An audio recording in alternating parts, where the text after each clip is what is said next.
Olá, caros estudantes.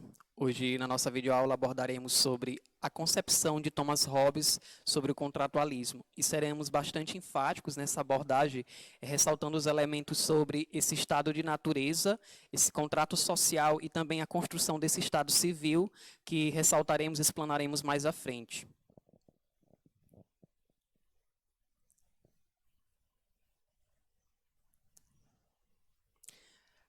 Quem foi Thomas Hobbes? Antes de tudo, se faz necessário fazer uma breve contextualização sobre a vida do autor, e assim ressaltando e dando ênfase essa relação dele com os aspectos que ele vai ressaltar sobre essa questão da política. Thomas Hobbes ele nasceu em 1588 e faleceu em 1679. Thomas Hobbes ele teve uma infância bastante conturbada, haja vista que ele presenciou grandes momentos históricos de sua época, sendo um deles a invasão espanhola dentro do contexto da França, e já na sua juventude ele presenciou também esse conflito político e religioso existente entre a Reforma Protestante e sobre a coroa católica. Thomas Hobbes ele teve um grande legado e uma grande relevância sobre as reflexões e abordagens acerca da política, como sendo a política uma estrutura social ideal para que assim um homem ele consiga viver de maneira harmoniosa e em plena tranquilidade.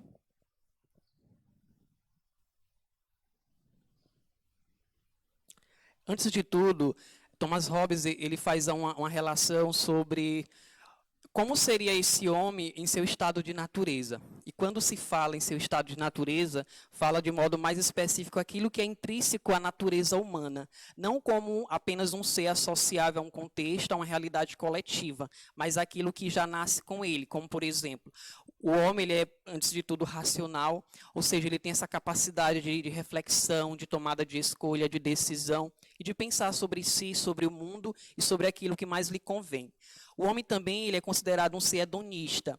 E esse ser hedonista, às vezes, ele é retratado de uma maneira muito, digamos que, contrária e também limitada sobre o que seria mais voltado para esse aspecto sexual. Mas o hedonismo está em consonância justamente com o próprio prazer do homem, esse prazer dele sobre as coisas, sobre aquilo que mais lhe convém. E o egoísta. O homem ele é egoísta porque ele vai justamente escolher aquilo que é mais propenso às suas próprias vontades, aos seus próprios desejos, e aí ele vai pensar só em si e vai de alguma forma excluir as necessidades do outro. Então esses são alguns aspectos que o Thomas Hobbes ele vai colocar como sendo esse estado de natureza e sendo peculiar à própria natureza do homem, para que assim ele consiga compreender melhor para que assim ele oportunize uma compreensão maior e melhor sobre o que ele vai trabalhar acerca desse contexto de política. E vamos entender esse estado de natureza.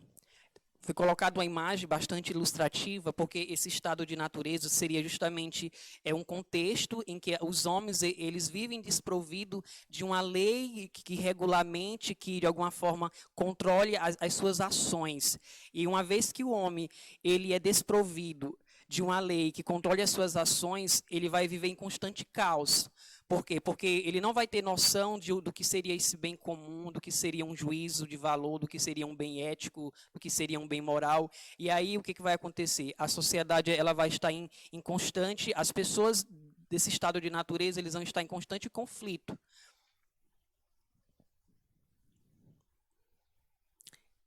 E quais são as características desse estado de natureza? Primeiro, a ausência de um desenvolvimento intelectual e moral.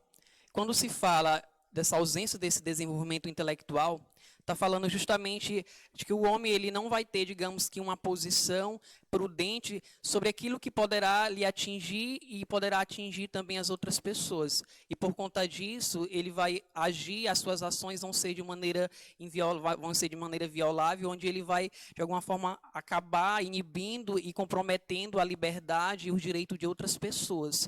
E uma vez que o homem ele não tem essa consciência dessa moral ética, o que vai acontecer? Ele também não vai saber ou conseguir discernir aquilo que é moralmente correto, aquilo que é imoralmente incorreto. Todos têm os mesmos direitos. Por que todos têm o mesmo direito? Porque não existe uma lei universal que regulamente essas ações, de alguma forma, dê a cada um os seus direitos e aquilo que lhe é cabível enquanto ser participante de um contexto. Como eu havia falado, uma vez que esse estado de natureza não existe, de alguma forma, uma lei que, ou de alguma forma, regulamente, ou que dê um direcionamento mais organizado sobre esse estado, o homem ele não vai ter essa noção do que é bem e do que é mal. Logo, ele não vai poder definir o que seria essa ação justa ou essa ação injusta. E cada um vive por meio da sua própria força ou da sua astúcia. Quando ele diz isso, ele está querendo dizer o quê?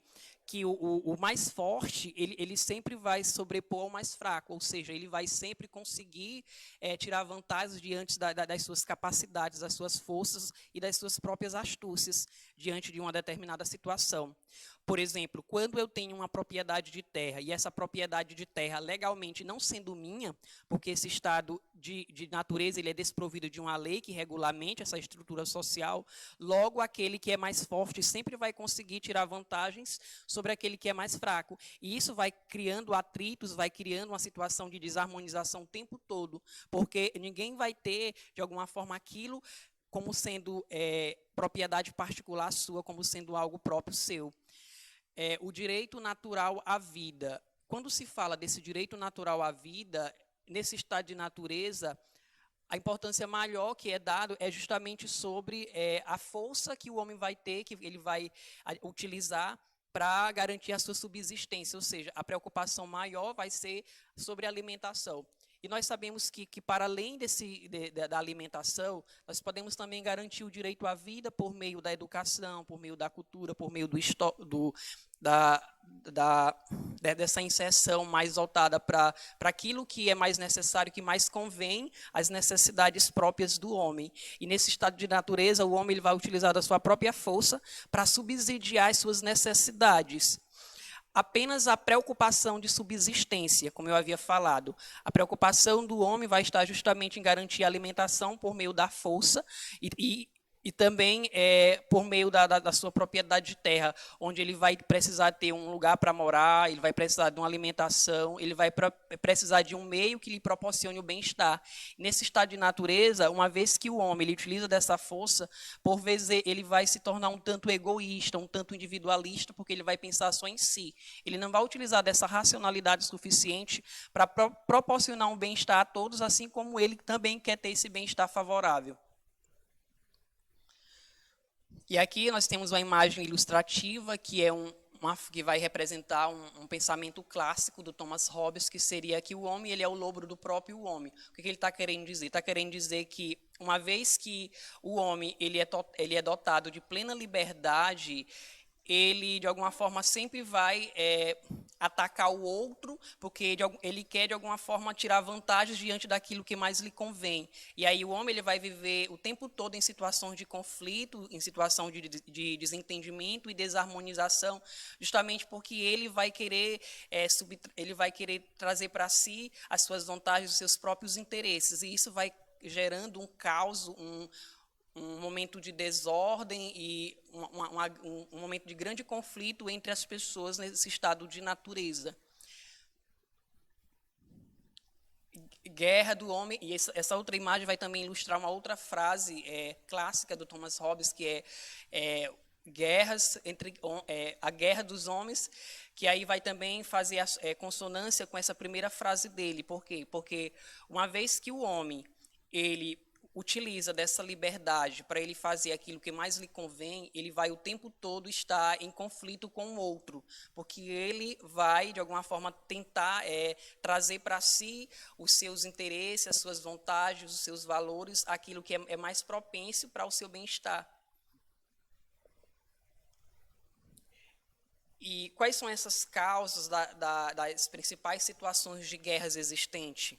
Seria, primeiro, a competição, que é trazida por Thomas Hobbes, seria justamente o mais forte, ele sempre vai entrar em luta com o mais fraco, e isso vai levar os homens ao ataque, a esse verdadeiro estado de guerra. Essa desconfiança, que vai ser justamente essa conservação da vida, que vai visar essa segurança, e que vai difundir aquilo que, de alguma forma, foi mais conquistado.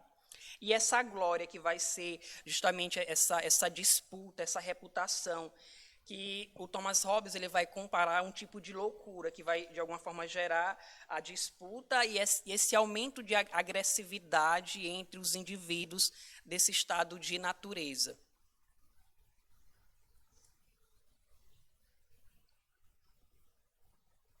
Esse contrato social vai ser justamente esse reconhecimento de que o homem, ele vivendo essa total liberdade, essa liberdade absoluta, ele vai ter que criar um pacto com o Estado, que a partir desse contrato social, o homem, além dele não ter essa total liberdade, ele vai ter os direitos dele controlado pelo próprio Estado, para que assim ele consiga viver um estado de harmonia e uma plena relação com os outros indivíduos. E, além disso, ele vai passar a pertencer ao meio social, a esse meio social provido de leis, provido de direitos e provido de uma liberdade que sempre vai estar restrita àquilo que proporciona o bem comum, aquilo que proporciona o bem-estar na sociedade, no meio dos indivíduos.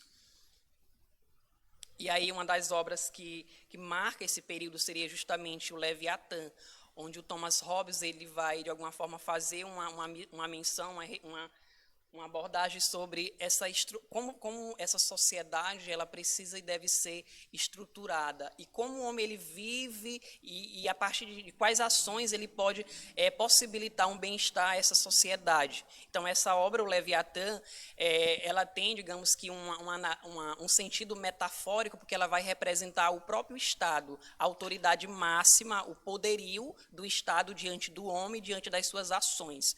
Eu não sei se vocês sabem, mas o Leviatã ele faz menção a um personagem bíblico, um personagem marinho, onde ele tendo a maior força, ele tendo a maior resistência, ele vai, de alguma forma, defender os mais fracos. E isso também faz relação também com o Estado, porque uma vez que o Estado, ele tendo esse direito centrado sobre ele, ele vai conseguir controlar os direitos iguais entre os cidadãos, e isso vai, de alguma forma, gerar um clima mais harmonioso e mais definido diante daquilo que convém a uma organização mais estrutural da sociedade.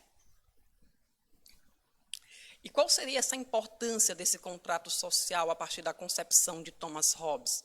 Delegar em parte a sua liberdade, ou seja, o homem ele não vai ter, digamos que, essa liberdade absoluta, mas essa liberdade dele ela vai ser controlada pela soberania do Estado, pelo próprio Estado.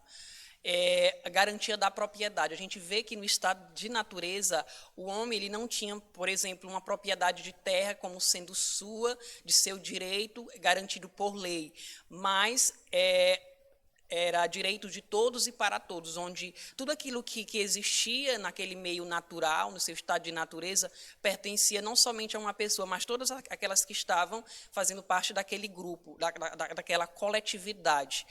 A garantia da vida. A partir deste estado civil, o homem ele vai entender que, para além da alimentação, utilizando da própria força para assim adquirir essa garantia da vida, existem outros meios também que vai subsidiar essa garantia da vida e essa qualidade de vida e bem-estar para o homem, que seria justamente a educação, a cultura, uma estrutura social bem ordenada, bem desenvolvida, para que assim um homem ele viva na maneira melhor possível, sem precisar atingir os seus companheiros.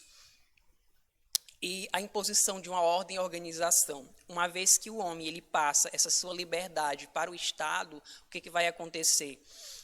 O homem ele vai, de alguma forma, ter os seus direitos controlados pelo próprio Estado, e ele vai ser um tipo de súdito do próprio Estado, porque a soberania vai estar garantida por meio do Estado.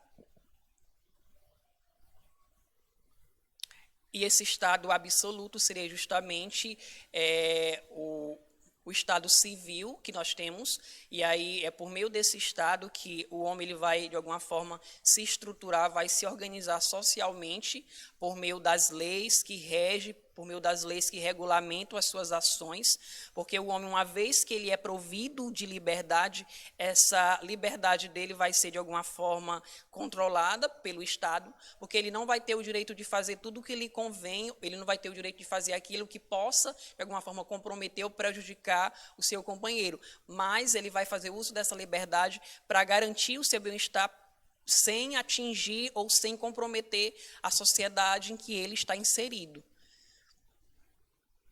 E aqui a gente vai ver, por exemplo, as relações entre os pensadores contratualistas. Nós sabemos que, além do Thomas Hobbes, nós temos o John Locke e o Rousseau. E aí, a base metodológica do Thomas Hobbes seria justamente o absolutismo, enquanto que o do Locke seria o liberalismo e do Rousseau a democracia. Já essa natureza humana, que é definida por Thomas Hobbes, vai ser justamente que o homem ele é mau, ele é egoísta, porque é algo intrínseco à sua natureza, não enquanto ser pertencente a um grupo social, mas enquanto algo que é próprio da sua natureza. O homem é bom e só faz a guerra para defender a propriedade, sendo a concepção de Locke. E para Rousseau, o homem é bom, mas ele é corrompido pela própria sociedade. Quanto ao objeto de criação do Estado, Thomas Hobbes ele vai defender a ideia sobre essa questão de preservar a vida. Já Locke ele vai dizer que seria justamente preservar essa propriedade. Para Rousseau, seria preservar essa liberdade civil. Quanto a essa delegação do poder, a gente pode chegar à conclusão, a partir do pensamento de Hobbes, que seria justamente imposta, enquanto para Locke ela vai ser espontânea, assim também como para Rousseau. Bem, essa foi a nossa videoaula. Eu espero que vocês tenham gostado e nos encontraremos no próximo encontro.